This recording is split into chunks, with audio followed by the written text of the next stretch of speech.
Praise lord, hallelujah.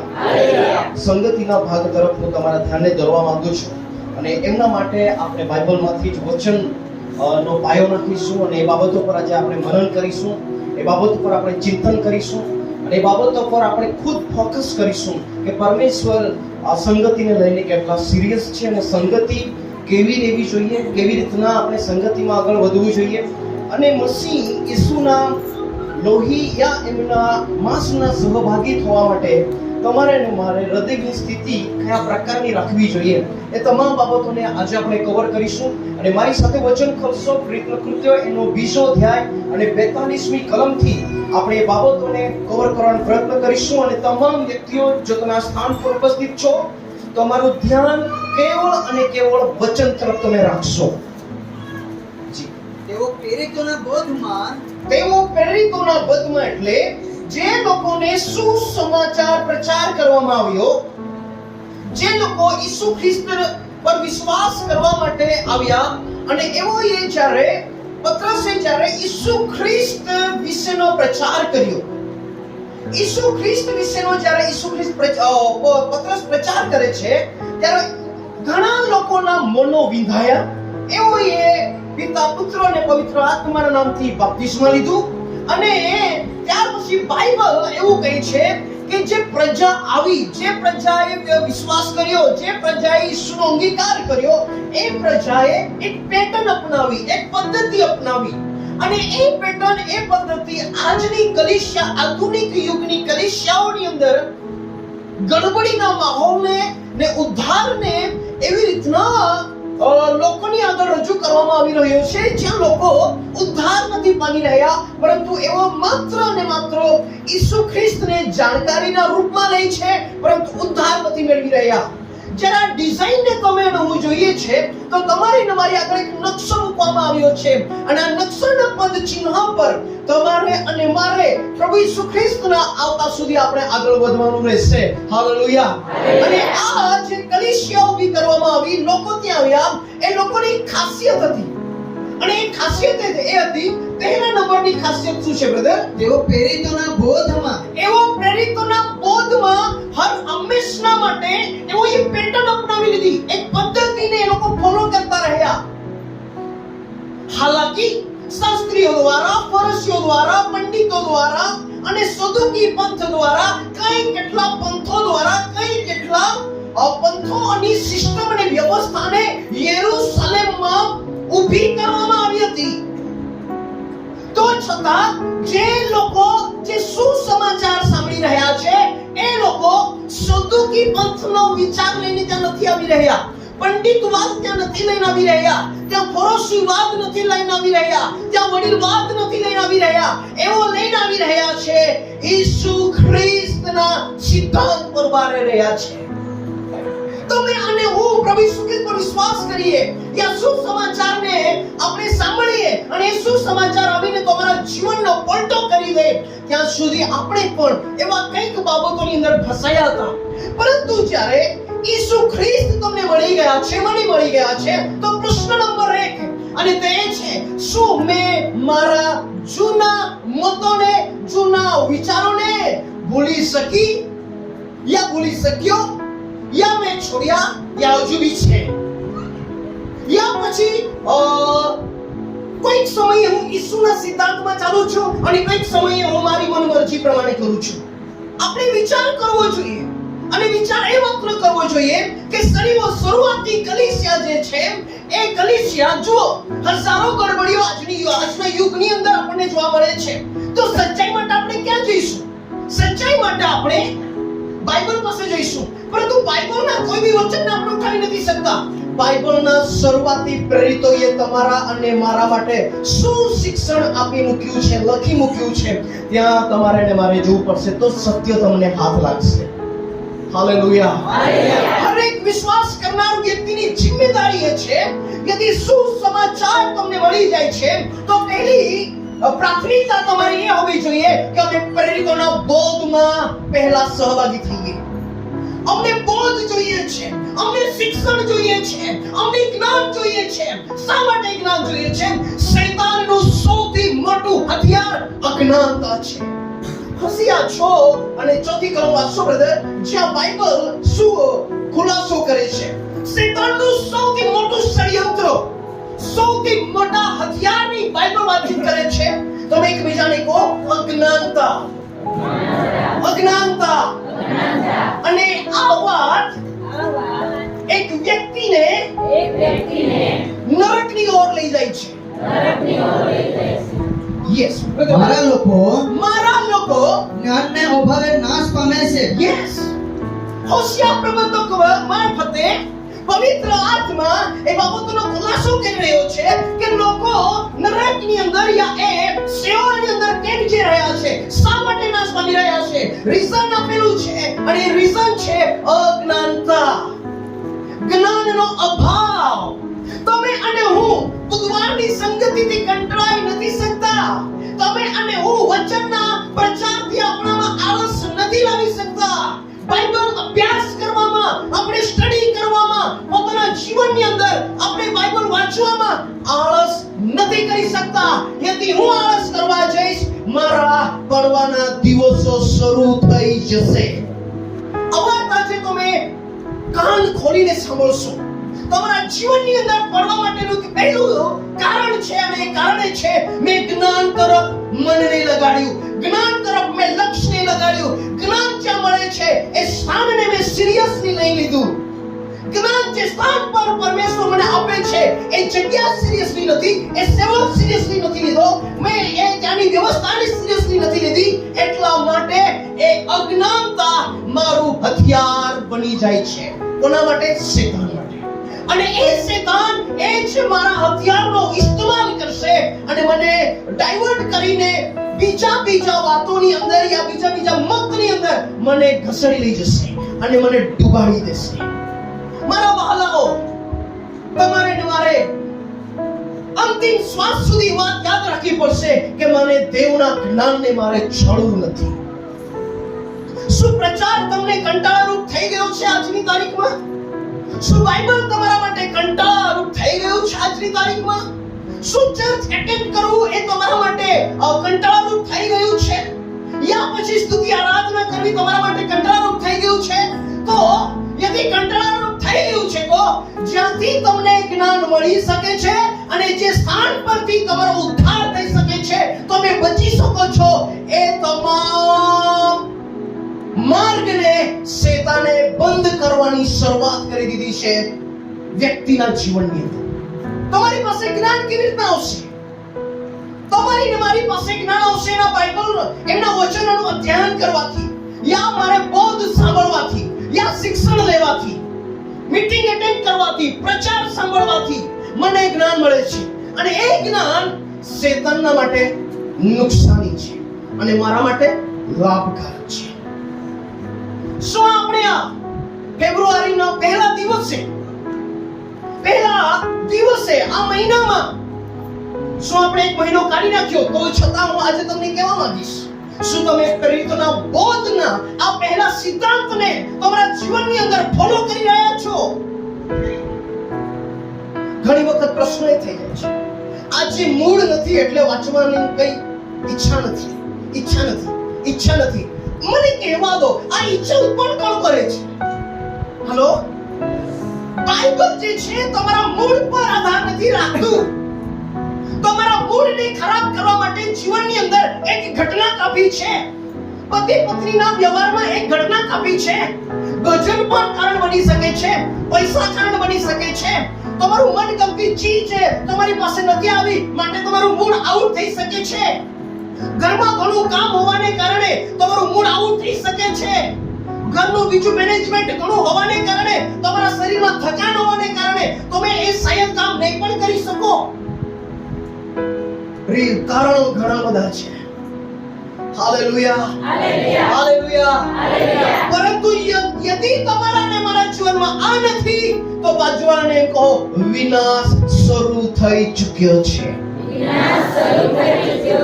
ત્યાર પછી તમે કોઈની પાસે બી પ્રેયર કરાવો, એ પ્રાર્થનાનો જવાબ તમને લેટ મળશે, મોડો મળશે. હાલત ઘરમાં બગડશે, તમારા ખેતરોની બગડશે, ધંધા બિઝનેસની અંદર બગડશે, સંબંધોની અંદર બગડશે, તો એનો સુધારો આવશે, પરંતુ ટાઈમ લેશે. કેમ કે જ્યાંથી મારો ઈલાજ થઈ શકે છે એ માર્ગોને જ મેં બંધ કરી દીધા છે. માટે હરેક વ્યક્તિ જો ચર્ચમાં આવે છે, જેઓ સેન્ટ્રુપની અંદર ભાગ લે છે, એઓના મગજની અંદર એક પેટર્ન બેસી ગઈ છે. તે છે કેટલા શનિવાર ભરીએ, કેટલા શુક્રવાર ભરીએ, કેટલા અમે ગુરુવાર ભરીએ, કેટલા રવિવાર ભરીએ. ભરવાની વાત નથી, તમારી આખી જિંદગી તમે આપી દો. હાલો હાલો, શું માંગે છે પ્રભુ? બોલો, જિંદગી. એના બદલામાં એણે એમ કીધું છે, ચિંતા નહીં કર. એના બદલામાં એણે કીધું છે, હું તને સ્વર્ગ આપીશ. શું પ્રેરિતોના બોધનો ઇન્ટરેસ્ટ તમારામાં ઓછો થઈ ગયો છે, યા પછી ઓર ઉત્સાહ વધી રહ્યો છે? યદિ ઉત્સાહ નથી વધી રહ્યો તો સાવધાન થઈ જવાની ઘડી તમારા જીવનમાં આવી ગઈ છે. રેડ લાઈટ છે, રેડ લાઈટ છે ઘણાના જીવનની અંદર. તમે એવી વાદીઓમાંથી પસાર થઈ રહ્યા છો જે વાદીઓમાં તમારો ઇન્ટરેસ્ટ છે તને લઈ લીધો છે. જે મજા વચન પ્રત્યે આવી જોઈએ એ મજા છે તને છીનવી લીધી છે. જે આનંદ વચન પ્રત્યે આવવો જોઈએ એ આનંદ છીનવી લીધો છે. જે શાંતિ વચનમાંથી મળવી જોઈએ એ શાંતિ તમારા પાસેથી છીનવી લીધી છે. અને એવી ઘાટીઓમાંથી, એવી વાદીઓમાંથી, એવા પહાડોમાંથી અને એવા ઝરણાઓમાંથી પસાર થઈ રહ્યા છો જ્યાં કેવળ પથ્થરો પડેલા છે અને પાણી વહી ગયું એના નિશાનો છે, પરંતુ તે સ્થાન પર પાણી નથી. કેમ કે જીવન સુકાઈ ગયું છે. આત્મિક જીવનમાં કોઈ ઇન્ટરેસ્ટ નહીં રહ્યો તો અમે પવિત્ર જીવન બી જીવીએ. એના માટે વિચાર શુદ્ધ નથી આવતો. ઇટ મીન્સ એનો મતલબ એવો થાય છે કે આપણે આપણા જીવનમાં કેવળ રીત પૂરી કરી રહ્યા છે. એક્ચ્યુઅલીમાં આપણું જીવન સુકાઈ ચૂક્યું છે. મારા વાલાઓ, પ્રેરિતોના બોધને પ્રેમ કરવો પડશે, એ વચનને આદર આપવો પડશે. પ્રચારકનો ચહેરો તમને પસંદ હોય યા નહીં હોય, પ્રચારકના કપડા તમને પસંદ હોય યા નહીં હોય, કલીસિયાની વ્યવસ્થા એના પર આવીશ પછી એ તમને પસંદ હોય યા નહીં હોય, વચનનો આદર તમારા જીવનમાં નંબર 1 રહેવો જોઈએ. હાલેલુયા. વાંચવાને એમ કહો, વચનનો આદર કરો, શિક્ષણનો આદર કરો.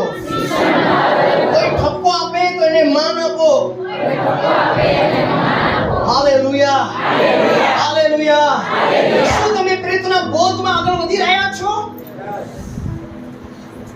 ઓકે, નીચે જોઈશું આપણે બ્રધર. બીજી બાબત બાઇબલ શું કોલ કરે છે? સંગતમાં. અને બીજી બાબત એમ કહે છે સંગતમાં.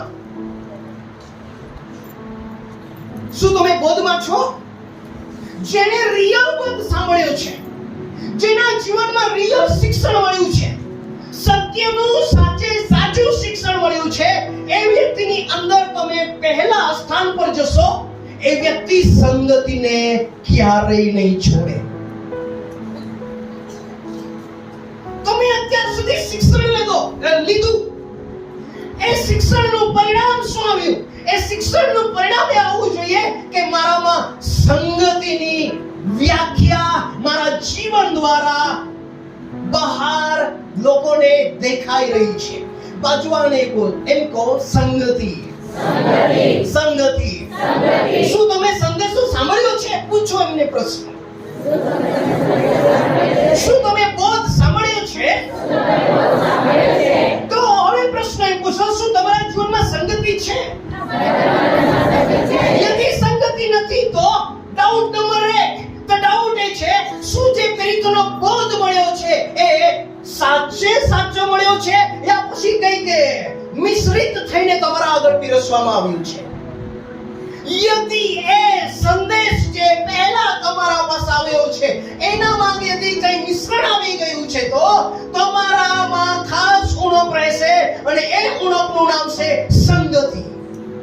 તમે મને એમ કહેશો, નવીનભાઈ મેં એક વખત બાઇબલ વાંચી નાખ્યો, 2 વખત બાઇબલ વાંચી નાખ્યો, મને કોઈ શંકા નથી તમારા બાઇબલ વાંચન પર, પરંતુ એ બાઇબલ વાંચવાથી તમારામાં જે અસર થવી જોઈએ, ચાલો એક એક્ઝામ્પલ આપીએ. આપણે બધા ખેતી કરીએ છીએ.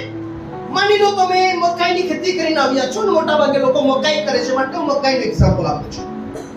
ગરમી થઈ છે, તાપ તડકો લાગે છે અને જમીન ફાટી ગઈ છે અને મકાઈ જે છે તે ચીમાવા લાગી છે, મતલબ એના જે પાંદડા કરમાવા લાગ્યા છે. કરમાવા લાગ્યા છે તો મને એ સમજ પડે છે કે એને પાણીની સખ્ત જરૂરત છે. ઓકે, મને પાણીની સખ્ત જરૂરત છે. આ જે છોડવો યા પૌધો જે છે એને મારે પાણી પીવડાવવું જ પડશે. યદિ નહીં પીવડાવીશ તો પછી એ સુકાઈ જશે અને મરી જશે. પરંતુ એને રેગ્યુલર બધું મળ્યા કરે છે, રેગ્યુલર બધું મળ્યા કરે છે. પાણી રેગ્યુલર મળે છે, ખાતર રેગ્યુલર મળે છે, દવાનો છંટકાવ રેગ્યુલર મળી રહ્યો છે, ટોનિક મળી રહ્યું છે, પરંતુ એના પર ફળ જ નહીં લાગ્યું. હેલો, એના પર મકાઈ જ નહીં આવી, લાગી જ નહીં. તો આપણે શું કહીશું? બિયારણમાં ખરાબી છે. હેલો, શેમાં ખરાબી છે? બિયારણમાં ખરાબી છે. માટે મેં બધું જ આપ્યું, પરંતુ તો છતાં એના પર ફળ આવ્યું કેમ નથી? રીઝન નંબર 1, કેમ કે બિયારણ ખરાબ છે. એવી રીતના જ જે વ્યક્તિને સંગતિમાં ઇન્ટરેસ્ટ નથી, જે વ્યક્તિને ઈસુના ભવનમાં ઇન્ટરેસ્ટ નથી, વચન પ્રત્યેની એની તમામ ભાવનાઓ અને રસ અને પ્રેમ ઉડી ગયો છે, તો એ વ્યક્તિના વિશ્વાસમાં ખામી છે. પણ વિશ્વાસ એ જ પાયો છે. મતલબ હું શું વિશ્વાસ કરું છું એ જ બિલ્ડ થશે, એ જ બાંધકામ થશે. હું જે વિશ્વાસ કરું છું તે જ હું જીવું છું. હું જે વિશ્વાસ કરું છું એ જ હું વર્તન કરું છું. હું જે વિશ્વાસ કરું છું એ જ પ્રમાણે હું જીવન જીવું છું. અને મારો વિશ્વાસ એ જ મારો સિદ્ધાંત અને મત બની જાય છે. અને મારો વિશ્વાસ મારો સિદ્ધાંત બની ગયો છે તો મારા મત અનુસાર, મારા સિદ્ધાંત અનુસાર સંગતિને હું કેમ રિજેક્ટ કરું છું? યદિ હું સંગતિને રિજેક્ટ કરું છું તો મારા વિશ્વાસમાં, મારા મતમાં યા મારા સિદ્ધાંતમાં ખામી છે. મારે મારા સિદ્ધાંતને બદલવો પડશે. અને વિશ્વાસ, આ સિદ્ધાંત કેમ આવ્યો? કેમ કે આ સિદ્ધાંતે, આ વાતને, આ પેટર્નને, આ રીતને મેં એમ માની લીધી છે કે બાઇબલની અંદર વચન આમ લખેલું છે, પણ મારે માનવું આ પ્રમાણે છે. આને કહેવાય છે પોતાનો વિશ્વાસ. શું તમે ઈચ્છો? આને કહેવાય છે પોતાનો વિશ્વાસ, બાઇબલનો વિશ્વાસ નહીં. અને હું એમ કહું છું, વ્યક્તિનો પોતાનો પવિત્ર બાઇબલ, જ્યાં એને એ વ્યક્તિ એવી રીતના બાઇબલને લખ્યો છે પોતાના જીવનની અંદર, જ્યાં એ પોતે એટલો પવિત્ર છે, ન પૂછો વાત. બાઇબલને તમે બાઇબલના રીતના અનુસાર જ લેશો તો તમે ઘણા મોટા પ્રતિફળોને અને સક્સેસને પોતાના લાઈફની અંદર તમે જોશો. પ્રેઝ ધ લોર્ડ, હાલેલુયા, ઈસુ પ્રભુ કી જય. ઓકે, વચન વાંચીએ બ્રધર આપણે. સંગત અને રોટલી ભાંગવામાં તથા પ્રાર્થનામાં દ્રઢતાથી લાગુ રહ્યા. યદિ હું આ બાબતને વિધિના રૂપથી સમજાવીશ તો હું કેવી રીતે સમજાવીશ? હું તમને એમ સમજાવીશ, જેટલું મહત્વ પ્રભુ ભજ વિધિનું મારા જીવનમાં છે, એટલી જ ટકાવારીમાં એટલું જ મહત્વ સંગતિનું પણ છે. હું પ્રભુ ભજ વિધિમાં સહભાગી થાઉં છું, પરંતુ મારા જીવનમાં સંગતિ નથી. હું પોતાને છેતરું છું, હું જૂઠો છું. કેમ કે હું આ માનું છું, પરંતુ એનું પરિણામ સ્વરૂપ આ કામ નથી થઈ રહ્યું. ચલો સંગતિ માટે ગડબડીઓને આપણે થોડા જોઈ લઈએ. પ્રયત્ન કૃત્યો, બીજો કરંથી એમનો અધ્યાય નંબર 11 અને 3જી કલમ. પણ મને ભય લાગે છે, મને બીક લાગે છે કે વખેરે જેમ સાપે પોતાના કપટથી હવાને છેતરી પાડી, તે ખ્રિસ્તમાં જે એવી જ રીતના ઈસુ ખ્રિસ્તમાં જે નિખાલસપણું તથા પવિત્રતા છે તે તજીને તમારા મન હોય કઈ રીતે ભ્રષ્ટ થાય. બોલો, શરીરની ભ્રષ્ટતાની વાત નથી, બોલો મનની ભ્રષ્ટતાની વાત છે. મતલબ શરીરના પાપો અલગ, મનના પાપો અલગ અને આત્માના પાપ અલગ છે ભાઈ અને મારી બહેન. તમે જે છોડ્યું તે શરીરના પાપો છે, પરંતુ શું મનના પાપોથી આપણે ધોવાયા ઈસુના લોહી દ્વારા? આજે આ બહુ મોટો પ્રશ્ન છે. આપણે બીજની શોધ કરી રહ્યા છે કે કયા કારણસર એક વ્યક્તિની પેટર્ન બદલાઈ જાય છે, સિદ્ધાંત બદલાઈ જાય છે, એનો વિશ્વાસ બદલાઈ જાય છે. એના માટે નીચે ઓર એક કહાની છે, એને પણ આપણે વાંચીશું બ્રધર. કેમ કે જી, જે કોઈ આવીને જેને અમે પ્રગટ કર્યો નથી કોઈ બી વ્યક્તિ આવે અને અમે જેનો પ્રચાર નથી કર્યો, એવા બીજા ઈસુને પ્રગટ કરે, બીજા ઈસુનો પ્રચાર કરે, અથવા જે તમે પામ્યા ન હતા જે અમારા પ્રચાર દ્વારા તમને મળ્યું જ નથી, એવો જો તમે બીજો આત્મા પામો, બીજો આત્મા તમને મળી જાય, અથવા જે સુવાર્તાનો અંગીકાર તમે કર્યો ન હતો ન તો એવી કોઈ બીજી સુવાર્તા તમે સ્વીકારો, તમે સ્વીકારી લીધી હોય, તો તે સહન કરવામાં હા, તમને શાબાશી ઘટે છે. બાઇબલ એમ કહે છે બીજા ઈસુની વાત કરે છે. એનો મતલબ બીજો ઈસુ ખ્રિસ્ત પણ છે. બાઇબલ બીજા સુસમાચારની વાતચીત કરે છે. એનો મતલબ એમ છે કે બીજો સુસમાચાર બી છે. બાઇબલ બીજા આત્માની વાતચીત કરે છે. એનો મતલબ એમ છે બીજો આત્મા બી છે. પરંતુ આ ઈસુની, આ સુસમાચારની અને આ આત્માની એક ખાસિયત છે. આ ત્રણે ત્રણ જણાની એક ખાસિયત છે, અને જેને તમે ધ્યાનપૂર્વક સાંભળો. એવો ઉપરથી તમને એટલા આકર્ષિત લાગશે, તમને એવું લાગશે કે હું જાઉં અને એને મળી લઉં, હું જાઉં અને હું પામી લઉં, હું જાઉં એનો હાથ મારા પર મુકાવું, હું જાઉં અને એના અભિષેકનો સહભાગી થઈ જાઉં. એવી રીતના તમને આકર્ષણ આપશે. ચલો એમને આપણે હવા પાસેથી શીખીએ. હવાને પરમેશ્વરે નોલેજ આપ્યું, આદમને નોલેજ આપ્યું, પરમેશ્વરે જ્ઞાન આપ્યું, અને એ જ્ઞાન કયું હતું? એ જ્ઞાન એવું હતું કે ભોલું અને ભૂંડું વૃક્ષ છે એનું ફળ તમારે આપી દીધું જ્ઞાન. એ જ્ઞાન પર વિશ્વાસ કરવો, એ જ્ઞાનનો વિશ્વાસઘાત કરવો કોના હાથમાં છે? બોલો, આદમના હાથમાં. આદમના હાથમાં.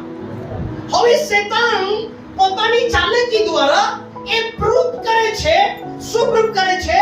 કે વાસ્તવિકતા એ છે, હે હવા, વાસ્તવિકતા એ છે કે પરમેશ્વરે તમને ઓરિજિનલ જ્ઞાન જે તમારી પાસે રહેવું જોઈએ એ જ્ઞાન એને સંતાડી મૂક્યું છે, તમને આપવા નથી માંગતા. તમારી આંખો ઉઘડી જશે.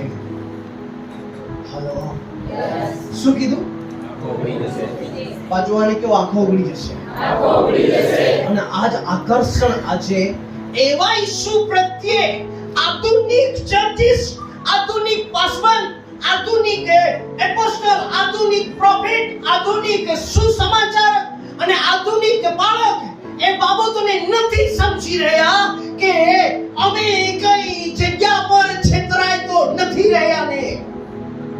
નહીંતર તમારી ખાધેલી રોટલી, નહીંતર કુપ્પીમાં પીધેલું તમારું ઈસુના લોહીના પ્રતીકનો દ્રાક્ષ રસ તમારા માટે સજાનું કારણ બની શકે છે.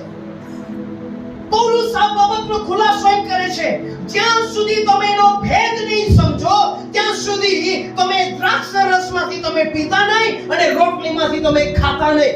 એનો ભેદ સમજ્યા, જાણ્યા પછી જ તમે એમાંથી તમે ખાજો અને એમાંથી તમે પીજો. આ કઈ મજાક નથી કે અમે બનાવી લાવ્યા અને તમને અહીં આપીએ છીએ અને તમે આજે પ્રભુજ વિધિ છે, પહેલો રવિવાર છે, જઈશું અને આપણે ખાઈ અને પીને પ્રાર્થના કરાવીને આવતા રહીશું. મારા વહાલાઓ, આજનો પ્રચાર સાહેબ તમારા હૃદયને લાગશે, પરંતુ મને કહેવા દો અને મારા આ પ્રચારને થોડા દિલથી લો, હૃદયથી લો અને પોતાને સમજાવવા માટે પ્રયત્ન કરો. હવાને શેતાન એમ કહે છે કે તમારી આંખો ઉઘડી જશે. તો આદમ અને હવાને બનાવ્યા કોણે હતા? બોલો, પરમેશ્વરે. પરમેશ્વરે. અને પરમેશ્વરે જ્યારે લોકોને બનાવ્યું તો પરમેશ્વર આદમને શું કહે છે? હું તને મારી સમાનતામાં અને મારા સ્વરૂપમાં બનાવું છું. મતલબ જેવા ઈશ્વર છે તેવા આબેહૂબ ઈશ્વરની પ્રતિમા, એ અધિકારમાં, એ સામર્થમાં પરમેશ્વર આદમને બનાવ્યો. પરંતુ શૈતાનને જાણે છે કે તમે એકચ્યુઅલીમાં કોણ છો, તો તમને એ બાબતોમાંથી હટાવવા માટે તમારા આગળ જૂઠી ડીશ તમારી આગળ મૂકે છે, કહે છે તમારી આંખો ઉઘડી જશે. અને બોલો, માણસની એક ફિતરત છે, ફિતરત છે નવું જાણવાની. નહીં, અહીંયા કંઈ તો હશે જ. નવીનભાઈ હતી એમ કહે છે કે તમે આવી રીતના જોજો, જીવજો અને ત્યાં જતા નહીં. એનો મતલબ આપણું સેન્સ આપણને શું કહે ખબર? જરૂર ત્યાં કંઈ છે, એટલા માટે નવીનભાઈ ના પાડે છે. જે બાબત આપણે ના પાડતા હોઈએ તે બાબત માટે મનુષ્યની રચના અને એની ફિતરત એને આકર્ષે છે કે તું ત્યાં જા અને જો, અનુભવ કર કે વાસ્તવિકતા શું છે. બોલો, આ છે માણસ, આ છે માણસ. અને આ સેમ બાબતનો ઇસ્તેમાલ શૈતાને હવાના હૃદયની અંદર રહેલા આ સેન્સનો ઉપયોગ કર્યો ને, અને એને કીધું એક વખત ચાખી તો જો. અને પેલું શું, કેવી રીતના? બ્રધર વાંચો 5મી કલમથી. કેમ કે ત્રીજો સોરી ઉત્પત્તિ 3 અને 4 થી વાંચો. બધું આપણે સારી રીતે સમજાય છે. સર્વે સ્ત્રીને કહ્યું કે ઓકે, તમે નહીં ખાશો, તમે નહીં મરશો. કેમ કે તે જાણે છે કે તે જાણે છે કે તમે ખાશો તે જ દિવસે તમારી આંખો ઉઘડી જશે. તમે ખાશો તે દિવસે. મારી આંખો ઉઘડી જશે. પછી નીચે એ તમે તેમના જેવો ભલું મોટું જાણનારા થશો, થશો. અને તે વૃક્ષનું ફળ ખાવાને આ જોજો. વાસ્તે સારું, બોલો, વૃક્ષનું જે ફળ હતું તે ખાવાને વાસ્તે સારું. બોલો સારું, સારું. સારું. શૈતાને રીતથી તમારી આગળ પ્રસ્તુત કરે છે એ જૂઠા મસીને કે એટલો સરસ લાગે છે, એટલો સરસ લાગે છે. ફોર એક્ઝામ્પલ, રાહુલભાઈએ 40 દિવસનો ઉપવાસ કર્યો અને ઉપવાસ કર્યો, સડનલી એના દ્વારા ચમત્કાર થવા લાગ્યા. તો મારા મનની અંદર કે લાડવો ફૂટશે કે હું બી તો 40 દિવસનો ઉપવાસ કરું. હેલો, હું બી ઉપવાસ કરું, મને બી શું મળી જશે? બોલો, સાજાપણું આપવાનું દાન. પણ પરમેશ્વર માટે રાહુલભાઈ છે, નવીનભાઈ છે. રાહુલભાઈ અને નવીનભાઈ બંને કદી નથી થઈ શકતા, કેમ કે એના વિશ્વાસનું પ્રમાણ અલગ છે, મારા વિશ્વાસનું પ્રમાણ અલગ છે. એની બોલાહટ અલગ છે અને મારી બોલાહટ અલગ છે. સમજો છો આ વાતને? બધાની કહાની અલગ છે, બધા અલગ હતા. પરંતુ આજે આપણે બધા, તો આ પેટર્ન કેવી રીતે તમારા પર ચિપકી જશે? પણ હરેક વ્યક્તિ માટે પરમેશ્વર પાસે એક અલગ વ્યવસ્થા છે. પરમેશ્વરને ખબર છે કે આ ખડૂસને મારે સુધારવો કેવી રીતના છે. જુઓ, હરેક વ્યક્તિ પૌલુસ નહીં બની શકે. મારામાં પૌલુસનો અભિષેક મારામાં આવી જાય, બિલકુલ ખોટી વાત. સ્ટેજ પરથી બોલું છું. મને પૌલુસનો અભિષેક નથી જોઈતો. મને જોઈએ છે પૌલુસને અભિષેક કરનાર ઈશ્વરનો અભિષેક. શું તમે અહીંયા છો? બોલો, મારી કહાનીમાં હું છું. રાહુલભાઈની કહાનીમાં રાહુલભાઈ છે. હરેક વ્યક્તિ પોતાના અલગ અલગ સ્થાન પર અલગ અલગ રીતે એ શું કરે છે? વધે છે. Praise the lord. ઈસુ પ્રભુ કી જય. પરંતુ મસીહને કેવી રીતે પ્રસ્તુત કરી રહ્યા છે લોકો? આપણે કોઈકની ટેસ્ટમનીથી આપણે જરૂર ઉત્તેજિત થઈ શકીએ છીએ, પરંતુ એ જ પેટર્ન મારા માટે બિલકુલ નથી. બોલો, હું હટકે છું, હું અલગ છું. મારા માટે અલગ કહાની છે, કેમ કે મારી બોલાહટ અલગ છે. Praise the lord. મારા પ્રકાશનો અલગ છે. જે વિશ્વાસ મારામાં છે તે વિશ્વાસ હિતેશભાઈમાં નથી. જે દિવસે બીજો પતિ યા બીજી પત્ની તમને યા બીજી સ્ત્રી તમને આ આકર્ષણનું કારણ બની ગઈ, તમારી સંગતિ 100% તૂટી જશે.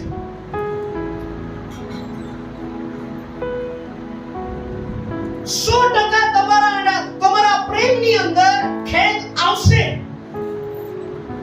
100% તમારા કુટુંબના બે ભાગલા થશે.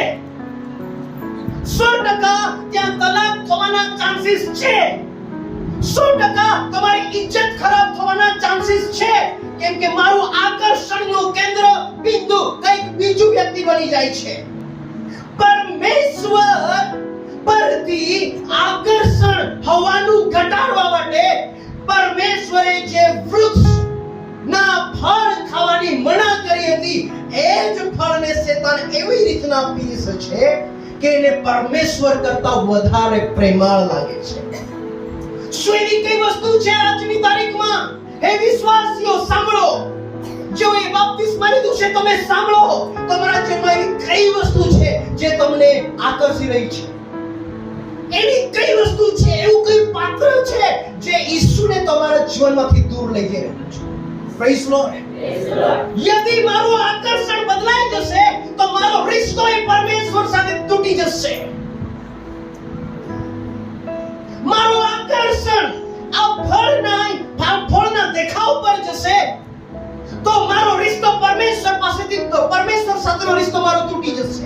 એવી રીતના જ શૈતાન તમારા જીવનની અંદર સૌથી પહેલા આકર્ષણને લાવે છે. હોઈ શકે એ પૈસાનું આકર્ષણ, હોઈ શકે સોના ચાંદીનું આકર્ષણ, હોઈ શકે બીજી વ્યભિચાર જેવી વસ્તુના માટે સ્ત્રી પ્રત્યેનું આકર્ષણ, યા પછી કંઈક બીજા પુરુષ પ્રત્યેનું આકર્ષણ, યા પછી કંઈક પદની લાલચ, યા પછી તમારા પહેરવેશને લઈને કઈ ને કઈ આકર્ષણ તો લાવશે. જુઓ, હિતેશભાઈએ ગાડી લીધી. મારા અંદર એક વલણ છે, બોલો આ જ છે માણસ. હું બી એક દિવસ લેવા, હું બી લઈ ગયો. એ આપણે કહેતા નથી, ન ચાહતા મગજમાં છે. હેલો, ન ચાહતા મગજમાં છે. અને આ પેટર્ન બાળપણથી આપણામાં નાખવામાં આવે છે. પહેલા ધોરણમાં જઈશું તો બાળકને આપણે શું કહીશું? પહેલો નંબર લઈને આવશે. બીજા ધોરણમાં જઈશું તો બીજા ધોરણમાં બાળકને કહીશું પહેલો નંબર લઈને આવશે. પહેલાથી જ આપણે એના મગજની અંદર એ બાબતોને આપણે નાખી દીધી છે કે હું એકલો જ બેસ્ટ છું અને હું જ બેસ્ટ રહીશ અને મારે જ રહેવું જોઈએ એમ મારા ફેમિલીનું કહેવું છે. અને જ્યારે મારા જીવનની અંદર હું જ બેસ્ટ છું એ બાબત કામ કરવા લાગે છે, એને કહેવાય છે બીજા શબ્દોમાં અભિમાન યા ઘમંડ. હું કદી સ્ટેજ પર ઉભો રહીને એમ નહીં કહી શકું હું સારામાં સારો પ્રચારક છું. ભલે મારા દ્વારા હજારો લોકો પ્રભુમાં આવે, હું નથી કહી શકતો હું સારામાં સારો પ્રચારક છું. હું એમ કહીશ દેવની કૃપાના કારણે પરમેશ્વરે મને બોલવાની તાકાત આપી અને પરમેશ્વરના આત્માએ લોકોના જીવન બદલ્યા. હું તો એક પાત્ર છું જેનો પરમેશ્વરે મારો ઉપયોગ કર્યો. અહીંયા છો કે તમે કઈ સમજી રહ્યા છો? નોકરી તમે કરો છો કે તમારી કળા યા તમારી કુશળતા યા તમારી કારીગરી યા તમારું એજ્યુકેશન નોકરી કરે છે? એ તમે કરો છો. મને એવું લાગે છે હું કરું છું, પરંતુ હું નથી કરતો. મેં જે જ્ઞાન મેળવ્યું એ જ્ઞાન સર્વિસ કરી રહ્યું છે. મેં જે સ્કિલ હાંસલ કરી એ સ્કિલ કોણ નોકરી કરી રહી છે યા પછી બિઝનેસ કરી રહી છે યા ધંધો કરી રહી છે. શું તમે આજે છો? આજે મારો પ્રશ્ન છે, તમારું આકર્ષણનું કેન્દ્ર બિંદુ કોણ છે? તમને કોણ આકર્ષે છે? ઈસુએ કીધું છે તું તારા પહેલામાં પહેલો એક આજ્ઞા પાળજે. તે આજ્ઞા છે તું તારા પૂરા બળથી, પૂરા જીવથી, પૂરા મનથી તું તારા દેવને પ્રેમ કરજે. આ પહેલી આજ્ઞા છે. બીજી આજ્ઞા એના જેવી છે. એવી જ રીતના તું તારા પડોશીને પણ આપણી કહાની અલગ છે. પડોશીના ઘરમાં ફ્રીઝર આવ્યું, દુખી આવે છે. પડોશી બંગલો બાંધે છે, દુખી આવે છે. પડોશી નોકરી કરવા જાય, આપણને દર્દ થાય છે. પડોશી સારો નોકરી કરે યા સારી પોસ્ટ પર છે, આપણને દુખી આવે છે. એનું સુખ આપણાથી જોવાતું નથી. શું આ હજુ છે યા ખતમ થઈ ગયું? છે યા ખતમ થઈ ગયું? પણ કાઢી જરૂર નાખજો, લઈને નહીં જતા. Praise the Lord. ઈસુ પ્રભુ કી જય. ઈસુ પ્રભુ કી જય. હું જ્યારે અહીં કઈ વાહન આવે છે, કઈ વ્યક્તિના જીવનની અંદર પરમેશ્વર કઈ કામ કરે છે, હું પહેલા વાક્ય બોલું છું, મને બહુ જ ખુશી થઈ છે તમારા ઘરમાં આ વસ્તુ આવી છે. મને બહુ જ ખુશી મળે છે જ્યારે તમે કઈ નવું ઘર બાંધો છો, ગાડીઓ લો છો, તમે ધની થાવ છો, તમે સક્સેસ થાવ છો. પહેલી ખુશી મને મળે છે. મારો આત્મ સંતુષ્ટ થાય છે કે જે પરમેશ્વરનો હું પ્રચાર કરું છું, એ પરમેશ્વર આ લોકોની ચિંતાઓને લઈ રહ્યો છે. એ વાતથી હું ખુશ છું. Praise the lord. ઈસુ પ્રભુ કી જય. વચન વાંચો નીચે બ્રધર, ફળ પાસે આવો. અને તે વૃક્ષનું ફળ ખાવાને વાસ્તે સારું ખાવામાં સારું ને જોવામાં સુંદર જોવામાં બહુ જ સુંદર છે ને જ્ઞાન આપવાને જ્ઞાન આપવાને ઈચ્છવા જોગ એવું એ વૃક્ષ છે. એવું એ વૃક્ષ છે. અને નીચે તે જોઈને જી સ્ત્રીએ ફળ તોડીને ખાધું કે મારી આંખો ઉઘડી જાય. અને તેની સાથે પોતાનો પતિ હતો હા. તેને પણ આપ્યું ને તેને ખાધું. ત્યારે તે બંનેની આંખો ઉઘડી ગઈ અને તેઓએ જાણ્યું કે અમે નાગા છીએ. શરૂઆતમાં ખબર નથી પડતી. જરા આકર્ષણ થાય છે ને કઈક વસ્તુ પ્રત્યે આપણને, શરૂઆતમાં ખબર નથી પડતી. બોલો મારી સાથે, શરૂઆતમાં ખબર નથી પડતી. તો પૂછો મને નવીનભાઈ, ખબર ક્યારે પડે છે? જ્યારે પરિણામ આવે છે ત્યારે ખબર પડે છે કે ઓ મેં શું, આ મારાથી શું થયું. બોલો પરિણામ આવ્યું, મતલબ પરિણામે ડિસાઈડ કરી લીધું છે કે હવે તમારી સાથે પરમેશ્વર સંગતિ નહીં કરશે. પરિણામ મીન્સ તમે હવે સમુદ્રના પેલે પાર રહી ગયા છો અને પરમેશ્વર સમુદ્રના આ પાર છે. પરિણામ મતલબ તમે પાસ થઈ ગયા છો યા પછી તમે ફેલ થઈ ગયા છો. આ પરિણામ બતાવે છે. પરિણામનો મતલબ એવો થાય છે હવે તમારે ઓરિજિનલ સ્થાન છોડી દેવું પડશે. પરિણામનો મતલબ એવો થાય છે કે હવે પછી એવી વાતો તમારી સાથે નહીં થાય, કેમ કે આપણી વચ્ચે જે સંબંધ હતો એ સંબંધ તોડી નાખવામાં આવ્યો છે. અને તોડવા માટે શેતાને તમને ઉશ્કેર્યા અને પાપ કર્યું આપણે, એના કારણે પરમેશ્વર સાથેની સંગતિ તૂટી ગઈ. શું તમે પરમેશ્વર સાથેની સંગતિ ચાહો છો આ દિવસોમાં? શું તમે પ્રેરિતોના પદમાં અને જે બીજ, જે સુસમાચાર તમારા આગળ પ્રચાર કરવામાં આવ્યું છે, શું એ ઓરિજિનલ છે? એની તપાસ આપણે કરી રહ્યા છીએ. Praise the lord. તો સુસમાચારની આપણે વાતચીત કરી અને ગલાતીની અંદર પૌલુસ એ બાબતનો ખુલ્લો પ્રચાર કરે છે. ગલાતીનો પહેલો અધ્યાય અને બ્રધર 7-8 કલમથી વાંચો, બાઇબલ શું કહે છે? તે બીજી સુવાર્તા નથી, એ બીજી સુવાર્તા નથી. માત્ર કેટલાક તમને હેરાન કરે છે. માત્ર કેટલાક લોકો તમને હેરાન કરી રહ્યા છે. ખ્રિસ્તની સુવાર્તાને, ખ્રિસ્તની સુસમાચારને ઉલટાવી નાખવા ચાહે છે. હાલો, બોલો, ઉલટાવી નાખવા ચાહે છે. ઉલટાવી નાખવું એટલે શું? ઉલટાવી નાખવું બને તમે આવી રીતના લખતા ગયા, પરંતુ તો એમ કહેશે આવી રીતના નહીં, આવી રીતના આવે. બોલો, સત્ય સીધું છે, જૂઠું જે છે તે થોડું સમજી રહ્યા છો? નીચેની કહાનીઓ વાંચો બ્રધર. પણ જે સુવાર્તાને અમે તમને પ્રગટ કરી, અમે જે સુસમાચારનો પ્રચાર કર્યો છે, તે વિના બીજી સુવાર્તા જો અમે અથવા આકાશનો કોઈ દૂત પણ તમને પ્રગટ કરે, પ્રચાર કરે ને, તો તે શ્રાપિત થાઓ. બોલો, શ્રાપિત. હું નથી કહેતો, લખેલું છે. બોલો બધા મારી સાથે, લખેલું છે કે એ શ્રાપિત થશે. ઉપરથી તમને આકર્ષિત લાગશે, ઉપરથી તમને રૂપાળું લાગશે. આ વ્યવહાર શરીરમાં સારો લાગે છે, આત્મામાં સારો નથી. આપણે આત્મિક લોક છીએ. બોલો બોલો, આત્મિક લોક છીએ.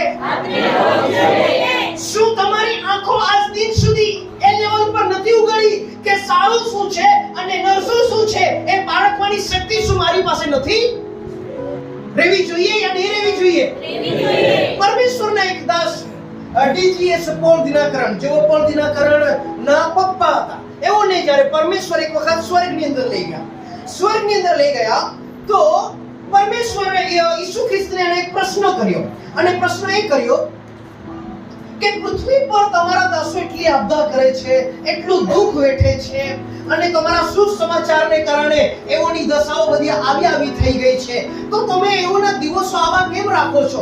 શા માટે એ લોકો આપદા કરે છે? શા માટે એ લોકો એવું જીવન જીવે છે? તો ઈસુ ખ્રિસ્તે સાફ શબ્દની અંદર એવું કીધું, મેં એ લોકોને કદી મારી સેવાને માટે બોલાવ્યા જ નથી, માટે એવો આપદા કરી રહ્યા છે.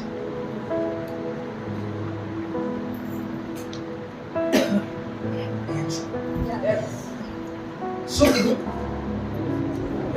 એ લોકો એકબીજાથી ઉત્તેજિત થઈને એ લોકોને એવું લાગ્યું કે હું બી કરી શકું છું. આ બાબતના કારણે એ લોકો કરે છે, અને એ લોકો પોતાની મરજીથી કરવા માંગે છે. તો મેં એ લોકોના માટે વચન નથી આપ્યું, એ તો એ લોકોના રીતે કરવા માંગે છે, તો હું એ લોકોને શા માટે મદદ કરું? હું એ સેવકની ચાકરી કરીશ, એ સેવકની પૂર્તિ કરીશ જેને મેં ઉભો કર્યો છે. હું એ વ્યક્તિ, એ સેવકના માટે જિમ્મેદારી ઉઠાવું છું જેને મેં હળ આપ્યું છે. હું એ સેવકના માટે જિમ્મેદાર છું, મારું વચન એ સેવકના માટે જિમ્મેદાર છે કે જેને મેં સેવા આપી છે, જેને મેં વરદાનો આપ્યા છે. યદિ એ કામ એ કરશે તો જરૂર હું એને મદદ કરીશ, અને મારી આખી ફોર્સ, મારી આર્મી એને મદદ કરશે. પરંતુ હું આવી રીતના મદદ નથી કરી શકતો, કેમ કે હું પવિત્ર ઈશ્વરનો પુત્ર છું. આપણે શું શીખી રહ્યા છીએ? એક એવો સુસમાચાર છે, એક એવો ઈસુ ખ્રિસ્ત છે જેઓ તમને એ પિતા પરમેશ્વર પાસેથી અલગ લઈ જાય છે. નીચેની કહાની પૌલુસ શું લખે છે બધા? જેમ અમે અગાઉ કહ્યું હતું, જેમ અમે પહેલા કહ્યું હતું, તેમ હમણાં હું ફરીથી પણ કહું છું કે જે સુવાર્તા તમે પામ્યા છો, જે સુસમાચાર તમને મળ્યો છે, તે વિના બીજી સુવાર્તા જો કોઈ તમને પ્રગટ કરે, જો કોઈ પ્રચાર કરે છે તો તે શ્રાપિત થાઓ. તો હમણાં હું માણસોની કૃપા મેળવી લેવાનો યત્ન કરું છું કે નહીં. હવે અહીંયા પ્રચાર કરું છું એટલે નવીનભાઈ બહુ ભારે પ્રચાર કરે છે એવું પૌલુસ કહેવા માંગે છે, એવું નથી. આ બધા બોલો, આ હકીકત છે. આ હકીકત છે. પૌલુસ આપણને 3 સ્ટેપ બતાવ્યા. પહેલું સ્ટેપ ગલત ઈસુ ખ્રિસ્ત, બીજું સ્ટેપ ગલત સુસમાચાર, અને બોલો બધા, ગલત સુસમાચારથી ગલત આત્મા મળે છે. અને એ આત્મા એવી રીતના જ એને દોરવાની શરૂઆત કરી દે છે. એ આત્મા એને એવી રીતના જ અગવાઈ કરવાની શરૂઆત કરી દે છે. એ આત્મા એવી રીતના જ એને સપના આપવાની શરૂઆત કરી દે છે, અને એ વ્યક્તિ એ દિશામાં વધવા લાગે છે, અને વચન સાઈડ પર રહી જાય છે. અને એને કદી એ ફીલ નહીં થવા દેતી એ આત્મા કે હું રોંગ બી છું. એને એવું લાગે છે આ દેવનું જ કામ છે, અને આ દેવ જ મારા દ્વારા કરે છે. પરંતુ મારા વાલાઓ, એના મતથી, એના સિદ્ધાંતથી, એના વિશ્વાસથી તમને ખબર પડી જશે કે હું ગલત વિશ્વાસના વ્યક્તિને ફોલો કરી રહ્યો છું યા કરી રહી છું. શું તમે જઈ છો? Praise the lord. ઈસુ પ્રભુ કી જય. તો હવે મને પૂછો, નવીનભાઈ, અમે કરીએ તો કરીએ શું? કરીએ તો કરીએ શું? જે મળે છે તે ખાઓ. જ્યાં છો ત્યાં ભણી રહો. યોહાનની સુસમાચારનો 15મો અધ્યાયને પહેલી તરફ સંગતિ શીખી રહ્યા છે. હું ખરો દ્રાક્ષાવેલો છું, અને મારો બાપ માળી છે. મારા મને હરેક ડાળી. ઈસુ ખ્રિસ્ત એમ નથી કહેતો તારામાં નહીં. કહે છે મારામાંની, ઈસુ ખ્રિસ્ત પર્સનલી કહે છે આ બાબતને, મારામાંની હરેક ડાળી એટલે મારામાંની એટલે કયા પ્રકારની, અને હું ઈસુમાં થયો કેવી રીતના, ઈસુએ મને પોતાનો ગણ્યો કેવી રીતના, કેમ કે ઈસુ ખ્રિસ્તને મેં મારો પોતાનો અંગત તારનાર તરીકે સ્વીકારી લીધો છે. એટલે ઈસુ ખ્રિસ્ત એમ કહે છે મારામાંની હરેક ડાળી બ્રધર જેને ફળ આવતા નથી જેને ફળ નથી આવતા તેને તે કાપી નાખે છે. જોરમાં બોલશો, બોલો કાપી નાખે છે, કાપી નાખે છે, કાપી નાખે છે. કાપી નાખે છે. જેને ફળ નથી આવતા પણ બીજાને નથી કાપતો,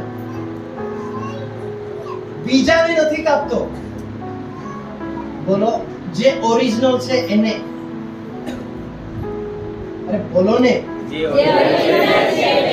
જે ઓરિજિનલ છે એને. ઈસુ ખ્રિસ્ત બીજામાં નથી ઇન્ટરેસ્ટ લેતો, ઈસુ ખ્રિસ્ત ઇન્ટરેસ્ટ લે છે પોતાનામાં, અને પોતાનામાં ઇન્ટરેસ્ટ લે ગઈ છે હું ફળવંત છું, મેં આખી દુનિયાના માટે જીવ આપ્યો છે, મારા લોહીથી મેં હરેક આત્માને ખરીદી લીધા છે, હું ફળવંત છું, તો મારામાંની ડાળી ફળ આપ્યા વગર કેવી રીતે રહી શકે? એનો મતલબ યદિ હું ઈસુ ખ્રિસ્ત પર વિશ્વાસ કરું છું અને ઈશ્વરની સંગતિમાં છું તો બની જ નથી શકતું કે મારા પર ફળ નહીં લાગે. બોલો ફળ લાગ્યા વગર નહીં રહે, 100% ફળ લાગશે. નીચેની કહાણી શું કહે છે બ્રધર? અને હરેક ડાળી જેને ફળ આવે છે જેને ફળ આવે છે તેને વધારે ફળ આવે એને વધારે ફળ આવે માટે તે તેને શુદ્ધ કરે છે. ઉપરની વાતમાં થોડો ભેદ છે, કહેવાની ઈચ્છા નહીં હતી પરંતુ કહી દઉં છું. તે છે જ્યારે પ્રભુમાં રહેલો એક વ્યક્તિ ગલતી પર ગલતી કરતો જાય છે, ગલતી પર ગલતી કરતો જાય છે, પરમેશ્વરને સુધારવાનો મોકો આપે છે, નથી સુધરતો, તો પરમેશ્વર એના માટે એક કામ કરે છે. તો એ કામ એ કરે છે, કોરિન્થની અંદર જ એક જુવાનને પોતાની સાવકીમાંને રાખી લીધી, પરણી. તો ત્યાં બાઇબલ એક ખુલાસો કરે છે કે એનો આત્મા ઉદ્ધાર પામે માટે તમે એને શેતાનના હાથમાં સોંપો. હાલો, કોના હાથમાં? પ્રભુ એ આત્માને બચાવવા માંગે છે, કેમ કે એનું ફ્યુચર પરમેશ્વર જાણી જાય છે, એનું ભવિષ્ય જાણી જાય છે, અને પરમેશ્વર એ વ્યક્તિને બચાવવા માંગે છે, માટે એને પૂરેપૂરો કાપીને પરમેશ્વર અલગ કરીને પોતાના સ્વર્ગીય રાજનો ભાગીદાર કરી લે છે. એનો મતલબ એમ નથી કે આપણે બધા જઈને વ્યભિચાર કરીએ, એનો મતલબ બાઇબલ છૂટ નથી આપતું કે આપણે વ્યભિચાર કરીએ, એનો મતલબ એમ નથી કે આપણે ગમે તે મનમાં આવ્યું તેને તેની જોડે પરણી જઈએ. બાઇબલ પરમિશન નથી આપતું, પરંતુ બાઇબલ એ વ્યક્તિના માટે વાતચીત કરે છે જે ઓલરેડી બાપ્તિસ્મા લીધેલું છે, પ્રભુ ઈસુ ખ્રિસ્ત પર વિશ્વાસ કર્યો છે અને સાચી સુવાર્તાનો સહભાગી થયો છે, સંગતિમાં આવ્યો છે. એવા વ્યક્તિના માટે પરમેશ્વર આ કામ કરે છે, આ બધા માટે નથી હોતું.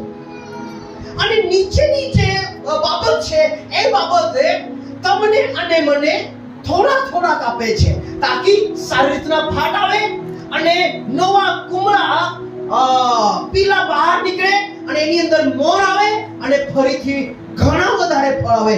માટે તમને કંઈક સમય કાપે છે, તમારી પ્રાર્થનાનો જવાબ નથી આપતો, તમને થોડા દુઃખમાં રહેવા દે છે, તમને થોડા પરેશાન કરે છે, મીન્સ તમારામાં ઇન્ટરેસ્ટ લેવાનું પરમેશ્વર કંઈક સમય સુધી બંધ કરે છે. ફોર એક્ઝામ્પલ યુસુફના વિશે પરમેશ્વરની ઈચ્છા એવી હતી કે એ રાજગાદી પર બેસે, પરંતુ રાજગાદી સુધીનો પ્રવાસ આસાન નહીં હતો. એવો જ કંઈક પ્રવાસ પર એવા જ કંઈક દિવસો પરમેશ્વર તમારા અને મારા જીવનની અંદર લાવે છે. તમે ઉપવાસ કરશો, જવાબ નહીં મળશે, પ્રાર્થના કરશો, જવાબ નહીં મળશે, તો સમજી જવાનું છે તમારે પરમેશ્વર કોઈ એવી જગ્યા છે મારા જીવનમાં જ્યાં મારા જીવનમાં સુધારો ચાહે છે. અને જ્યારે હું ખાસ બને તમારા પ્રાર્થનામાં જવાબ નહીં મળે તો પહેલામાં પહેલું એક કામ કરજો, યદિ તમે પતિ છે તો પત્ની સાથે સુલેહ કરજો. પૂછો કેમ? કેમ કે બાઇબલ પહેલા પત્રસની અંદર ખુલ્લી રીતે લખે છે કે પત્ની સાથે સારા સંબંધ નહીં હોવાને કારણે તમારી પ્રાર્થના અટકી જશે. બીજી બાબત તમારે જોવી તે એ છે પોતાને. હું કોઈ જગ્યા પર અટવાઈ તો નથી રહ્યો ને, કોઈ જગ્યા પર હું ગલત પેટર્નની અંદર તો નથી જઈ રહ્યો ને, કઈ જગ્યા પર હું ખોટી રીતે ઈસુ ખ્રિસ્તને પ્રસ્તુત તો નથી કરી રહ્યો ને, કે પછી હું બીજા વિશ્વાસમાં તો સામેલ નથી થઈ ગયો ને. મતલબ પોતાને જોવા. આ બે બાબત જ્યારે તમે પ્રાર્થના કરો, ઉપવાસ કરો અને તમને આન્સર નહીં મળે તો આ બે બાબતોને ખાસ જોવી. તમે જેવા જોશો અને તમે સુધારો કરવાની શરૂઆત કરી દેશો, સડનલી પરમેશ્વર જવાબ આપવાની શરૂઆત કરી દેશે તમને. પ્રેઝ ધ લોર્ડ, હાલેલુયા, ઈસુ પ્રભુ કી જય, ઈસુ પ્રભુ કી જય. ભૂલી જાઓ કે ઘરની અંદર હું ગમે તેવું વર્તન કરીશ, ગમે તેવો વ્યવહાર રાખીશ અને હું સેવા કરીને વરદાનો મેળવીને બહુ ભારે થઈ જવા, બિલકુલ ગલત વાત છે. બાઇબલ સપોર્ટ નથી કરતું. બાઇબલ સપોર્ટ નથી કરતું. શું તમે આજના દિવસે કંઈક શીખી રહ્યા છો? યદિ તમે સંગતિમાં છો તો પરમેશ્વર કંઈક વખતે તમને તોડશે, કંઈક વખતે તમને તમારા પ્રાર્થનાનો જવાબ નહીં આપશે. તમે ઘૂંટણે પડીને તમારા ઘૂંટણો દુખી આવશે, પરંતુ પરમેશ્વર સાહેબ તમને જવાબ નહીં આપશે. એનો મતલબ એમ નથી કે પરમેશ્વર નથી સાંભળતો. એનો મતલબ એમ છે કે પરમેશ્વર મને ઓર શુદ્ધ કરી રહ્યો છે, ઓર પવિત્ર કરી રહ્યો છે. ચર્ચ છોડીને જવાની વાત નથી, ચર્ચમાં ભળી રહેવાની વાત છે. ફળ તો કોઈ એક દિવસે જરૂર લાગશે. પ્રેઝ લોર્ડ, ઈસુ પ્રભુ કી જય. શું આપણે આત્મિક જીવનની અંદર ઘાયલ થઈ ગયા છે? જેના જીવનમાં સંગતિ છળપકડ છે, એ વ્યક્તિને જોજો. એ વ્યક્તિ પોતાના જીવનની અંદર કઈ ને કઈ ક્ષેત્રે શ્રાપ્તામાં છે. સંગતિ, પ્રભુ ભજને જેટલું મહત્વ આપીએ છે એટલું જ મહત્વ સંગતિને. કેમ કે ઘણા શ્રાપ તમારા ઘરમાં, બિઝનેસમાં, ધંધામાં, રોજગારમાં યા તમારા બાળકોમાં એટલા માટે રાજ કરે છે કેમ કે સંગતિ ને આપણે આજે નહીં જોવાશે, ચાલી જશે. મારે 100% કોશિશ કરવાની છે કે હું આ દિવસે પહોંચું, પરંતુ મેં મારી પોતાની જાતને મનાવી લીધું. હવે તો આ પ્રમાણે થઈ ગયું હશે, હવે તો ત્યાં જવાનો શું મતલબ? એના કરતા આપણે ઘરે જ રહી જઈએ. તમે ગલત છો. સંગતિ, હું એમ કહું છું, લવર તો આપણે ઘણા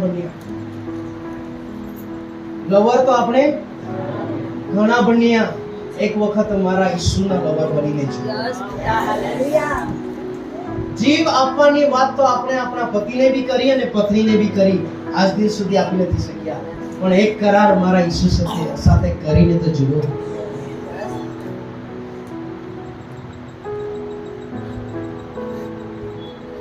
એક કરાર આપણે આપણી પત્નીને કહીએ છે, મરણ જ્યાં સુધી આપણ બંનેને જુદું નહીં કરે ત્યાં સુધી હું તને પ્રેમ કરીશ, તારી જરૂરિયાતો પૂરી પાડીશ. એ કરારથી આપણે એને બાંધીએ છીએ. એક વખત આવો કરાર મારા ઈસુ સાથે કરીને તો જુઓ. એક વખત ઈસુની દીવાનગી આ મગજની અંદર બેસાડીને તો જુઓ. એક વખત એના સુસમાચારનું પાગલપન આ હોઠો પર લાવીને તો જુઓ. એક વખત આ પગોની અંદર ઈસુના જોડા અને મોજા તમે પહેરીને તો જુઓ.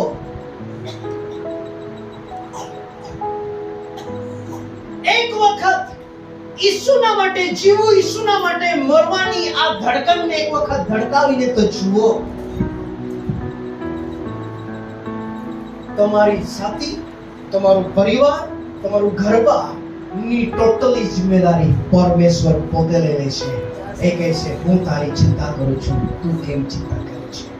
પણ એક વખત એના નામનો પટ્ટો યા એના નામની ધજા આ સિર પર બાંધીને તો જુઓ.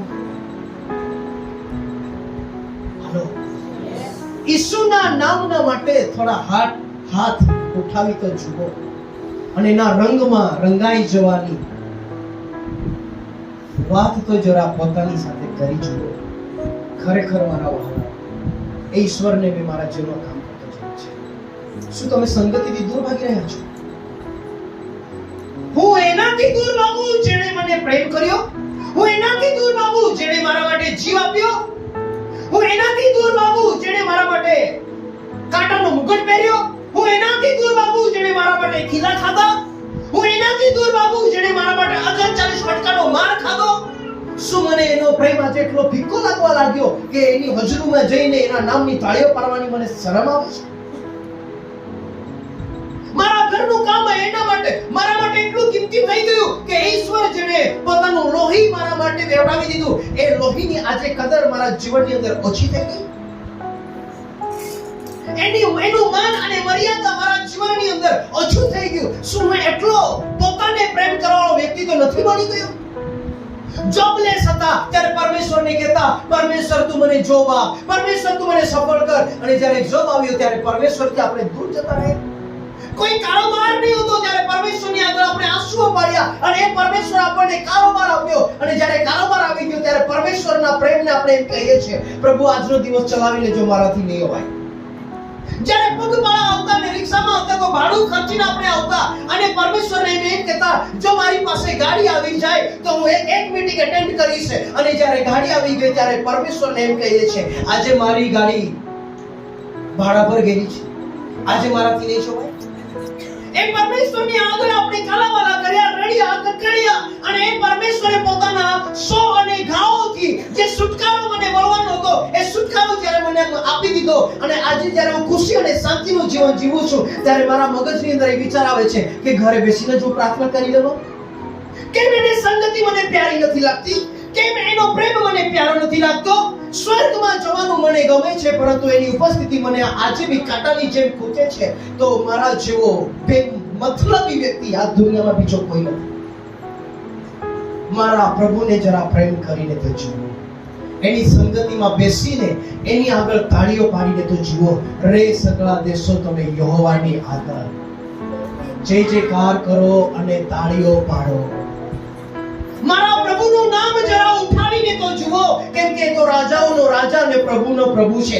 જ્યારે હું ચિંતા, બોજ અને રોગ બીમારીથી દબાઈ ગયો હતો ત્યારે એ જ ઈશ્વરના નામે મને ઉઠાવ્યો. અને જ્યારે ઈશ્વરના નામે મને ઉઠાવ્યો ત્યારે આજે હું એમ કહું છું, પ્રભુ મને શરમ આવે છે.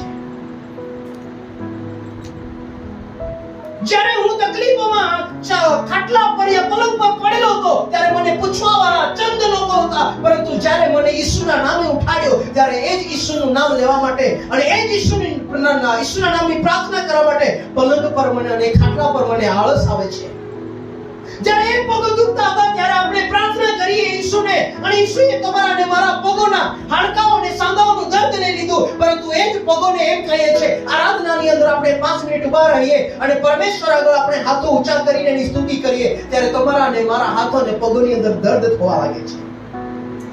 એ આંખોમાં જ્યારે પાણી હતું અને એ પાણી લઈને આપણે આંસુ લઈને ફરતા હતા એવા સમયની અંદર આંસુ લૂછવાનું કંઈ નહીં હતું, પરંતુ જ્યારે ઈશ્વરનું નામ મળ્યું એને આંસુ લૂછી દીધા. તો એ ઈશ્વરની આગળ આજે આપણી આંખો બંધ નથી થતી, આંખો ખોલીને આપણે જોયા કરીએ છીએ. શું આ આપણું ઈશ્વરની આગળ માન અને મર્યાદા યુક્ત ભક્તિમય જીવન છે?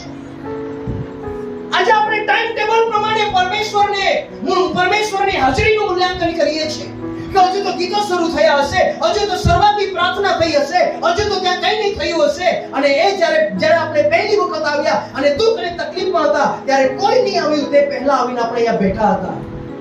એ દિવસે આપણને ઈશ્વરની જરૂર હતી અને જ્યારે આપણે તંદુરસ્ત અવસ્થાની અંદર છે ત્યારે પરમેશ્વરને કહીએ છીએ, પરમેશ્વર હું મારા ટાઈમ પર આવા. જે હાથોથી આદમને પરમેશ્વરે બનાવ્યો અને જે મુખમાંથી જે એના શ્વાસ નીકળ્યો અને એના નસકોરની અંદર ફૂક્યો, એ જ આદમ એના નિર્ણયના ખિલાફ બગાવત કરશે.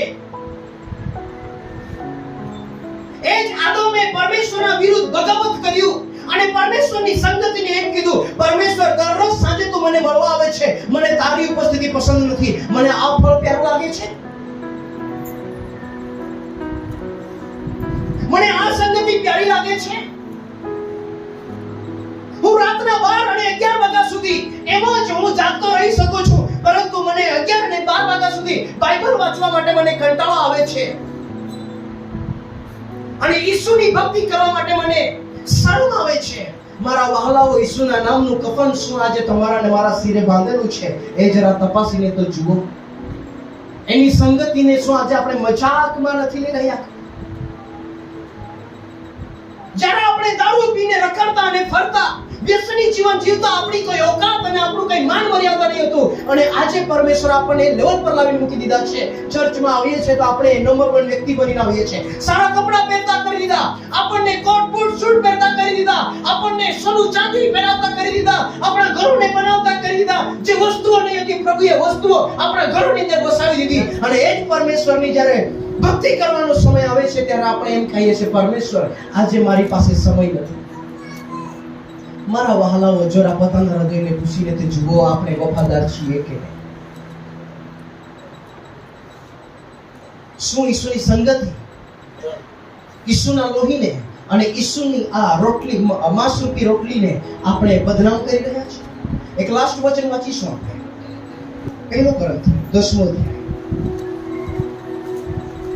14મી કલમથી વાંચીએ. એ માટે જી, મારા વહાલાઓ, મૂર્તિ પૂજાથી નાસી જાઓ. મૂર્તિ પૂજાથી નાસી જાઓ. તમને ડાહ્ય સમજીને હું એ તમને કહું છું. હું કહું છું, તમે મારી વાતનો વિચાર કરો. જે પ્રચાર થાય છે એનો જરા વિચાર કરો. આશીર્વાદના જે પ્યાલા પર, આશીર્વાદનો જે પ્યાલો એટલે આ દ્રાક્ષરસ પર આપણે આશીર્વાદ માંગીએ છીએ, અને જ્યારે હું આશીર્વાદની પ્રાર્થના કરું છું ત્યારે તે શું ખ્રિસ્તના રક્તની સંગતરૂપ નથી? જેવી પ્રાર્થના થાય છે, આ દ્રાક્ષરસ ઈસુના લોહીના સંગતમાં ફેરવાઈ જાય છે. એક પ્રાર્થનાથી ઈસુના લોહીમાં યદિ એ રૂપાંતરિત થઈ શકે છે, ઈસુની સાથે આની સંગતિ થઈ જઈ શકતી હોય, તો જે માણસ ને પરમેશ્વરે બનાવ્યો અને જે ઈસુ ખ્રિસ્તને એને તમારા માટે તોડ્યો, એને માર ખાધો, તમારા ને તમારા પાપોના માટે વિંધાયો, કચડાયો, એને એ ઈશ્વરે તમને અને મને સાજા કર્યા, ઉઠાવ્યા, ચલાવ્યા, નવો જન્મ આપ્યો અને આપણને સ્વર્ગનું લાયસન્સ આપી દીધું. તો છતાં આજે પ્રશ્ન એ છે કે આજે આપણે ઈસુના લોહીના ભાગીદાર છીએ કે બાકી છે? ઈસુના લોહીનું ભાગીદાર થવું એ તમારા અને મારા માટે એટલું જ જરૂરી છે જેટલું બીજના માટે જમીન અને પાણી. જ્યાં સુધી બીજ જમીન અને પાણીના સંપર્કમાં નહીં જશે, બીજ ઉગી નહીં નીકળે. એવી રીતના છે તમે અને હું જ્યાં સુધી ઈસુના લોહીના સંગતરૂપ નહીં થઈશું, ત્યાં સુધી તમારામાં નવા જન્મની તાજગી, સ્ફૂર્તિ ક્યારેય નહીં આવે બહાર. દ્રાક્ષરસ ઈસુના લોહીને પીને પણ આજે આપણે કરમાયેલા છે. શા માટે? કેમ કે એને મારે જે રીતથી પીવો જોઈતો હતો તે રીતથી મેં નથી પીતો. ઈસુના લોહીના સંગતરૂપ થઈને પીને બી આજે આપણી પ્રાર્થનાઓમાં, આત્મિક જીવનોમાં, આપણા ઉપવાસોમાં અને આપણું પવિત્ર જીવન જીવવામાં આપણી ઘણી નબળાઈઓ છે. ઈસુના લોહીમાં કોઈ શંકા નથી, આ 100% શુદ્ધ છે. કેમ કે ઈસુ નિર્દોષ હતા, ઈસુ પાપ રહિત હતા અને એણે પોતાનું પવિત્ર લોહી મનુષ્ય જગતના માટે વહેવાયું છે. યદિ આ લોહી ને તમે અને હું લઈએ છીએ તો તમારા અને મારામાં કેટલો સુધારો. પ્રભુભજ આ મહિને લીધી તો બીજા પ્રભુભજ વિધિ સુધી તમારા અને મારામાં કેટલો સુધારો રહેવો જોઈએ. નીચેની કહાણીઓ વાંચશો કે આપણે જે રોટલી ભાંગીએ છીએ, જે રોટલી આપણે ભાંગીએ છીએ તે શું ખ્રિસ્તના શરીરની સંગતરૂપ નથી? ઈસુના સંગતરૂપ છે એમ બાઇબલ કહે છે નીચે. કેમ કે એક જ રોટલી છે, એક જ રોટલી છે, માટે આપણે ઘણા છતાં, આપણે એટલા બધા છતાં એક શરીરરૂપ છીએ. આપણે એક જ રોટલીમાંથી ખાઈએ છીએ ને? તો યદિ હું બી એક રોટલીમાંથી ખાઉં છું ને, તો મારામાં તે પ્રત્યે એટલો પ્રેમ યા એના પ્રત્યે એટલો ઇન્ટરેસ્ટ છે, તો શું તમારામાં નહીં આવી શકે? મને તાકાત આ રોટલી આપે છે. ઓકે, શું અહીંયા છો? મને તાકાત આ જ લોહી આપે છે. ઓકે, હું બી આમાંથી જ ખાઉં અને પીઉં છું. હું એ જ ઈશ્વરની આરાધના કરું છું, એના જ આગળ ઘૂંટડે પડું છું, એના જ આગળ પ્રાર્થનાઓ કરું છું જેની આગળ તમે બી નમો છો. તો આપણા બધામાં એટલો બદલાણ કેમ? કેમ કે આપણે પ્રેરિતોના બોધથી જે સંગતનું પરિણામ આવવું જોઈએ તે સંગતના પરિણામમાં આપણે થોડી મનમાની કરી લીધી છે. અને આ મનમાનીના કારણે ઈસુનું લોહી તમારા માટે મારા માટે કામ નથી કર્યું. આ કોના પર આધાર રાખે છે? આ કામ કરશે કે નહીં કરશે કોના પર આધાર રાખે છે? બોલો, મારા વિશ્વાસ પર. મારા વિશ્વાસ પર. આ મને બદલશે કે નહીં બદલશે એ મારા વિશ્વાસ પર આધાર રાખે છે. यदि તમે રીત પૂરી કરવા માંગો છો તો આવા 10 જગ ભરીને પી જશો તો એ કઈ નહીં થાય. પણ यदि તમે બદલવા જ માંગો છો એક કુપ્પીમાં તમારું કામ થઈ જશે. નીચેની કહાની શું કહે છે? કેમ કે હા, આપણે સર્વ એક જ રોટલીના ભાગીદાર છીએ. આપણે બધા એક જ રોટલીમાંથી ખાઈએ છીએ. જેઓ જાતીય ઇઝરાયેલી છે નીચે વાંચતા જાઓ. તેમને જુઓ. ઓકે. શું યજ્ઞાર્પણો હા ખાનારા વેદીના સહભાગીદાર નથી? હા, તો હું શું કહું છું હું શું કહું છું કે મૂર્તિનું નૈવેદ્ય હા કઈ છે હા અથવા મૂર્તિ કઈ છે? મૂર્તિ કઈ છે કે કઈ નથી? ના. કઈ જ પણ હું નથી. કહું છું કે પણ પૌલુસ શું કહે છે? વિધર્મીઓ હા, જે બલિદાન આપે છે તો જે બલિદાન આપે છે તે કોને આપે છે? તેઓ દેવને નહીં તેમને નથી. પણ ભૂત પિશાચોને આપે છે. તમે સમજી ગયા શું? મારે એક્સપ્લેન કરવાની જરૂર નથી. નીચે વાંચો. અને હા, તમે ભૂત પિશાચોનો સંગ કરો એવી મારી ઈચ્છા નથી. આપણે ભૂત પિશાચોની સંગતિ કરીએ એવી પૌલુસ કહે છે મારી ઈચ્છા નથી.